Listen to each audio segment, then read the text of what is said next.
রাজস্থানের আলোয়ারে ঘটতে যাচ্ছে এক নজিরবিহীন ঘটনা। দণ্ডপ্রাপ্ত দুই খুনি এবার বিয়ে করছেন। কনে প্রিয়া শেঠ বা নেহা শেঠ এবং বর হনুমান প্রসাদ শুক্রবার আলোয়ারের বারোদামেভে বিবাহ বন্ধনে আবদ্ধ হচ্ছেন। রাজস্থান হাইকোর্ট তাদের বিয়ের জন্য 15 দিনের জরুরি প্যারোল মঞ্জুর করেছে। এই অদ্ভুত জুটি ও তাদের বিয়ে রাজ্য জুড়ে চাঞ্চল্যের সৃষ্টি করেছে। মডেল প্রিয়া শেঠের অপরাধ ইতিহাস অত্যন্ত ভয়ঙ্কর। 2018 সালে টিন্ডার অ্যাপে পরিচিত যুবক দুষ্যন্ত শর্মাকে অপহরণ ও মুক্তিপণ আদায়ের উদ্দেশ্যে হত্যা করেছিলেন তিনি।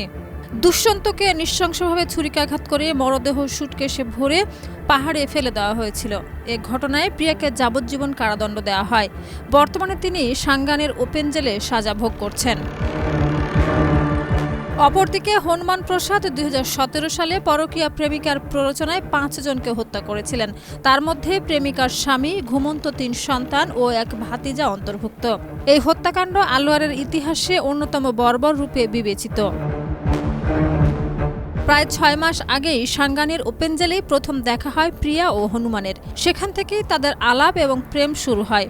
দণ্ডপ্রাপ্ত সত্ত্বেও তারা একে অপরকে জীবনসঙ্গী হিসেবে বেছে নেন। পরে বিয়ের অনুমতির জন্য আদালতের দ্বারস্থ হন এবং 15 দিনের প্যারোল মঞ্জুর হয়। আইন ও অপরাধের বেড়াজালে ঘেরা এই বিয়ে রাজ্য জুড়ে আলোচনার বিষয় হয়ে দাঁড়িয়েছে, যেখানে প্রেম ও নৃশংস অপরাধের বিরল সংমিশ্রণ নজর কাটছে।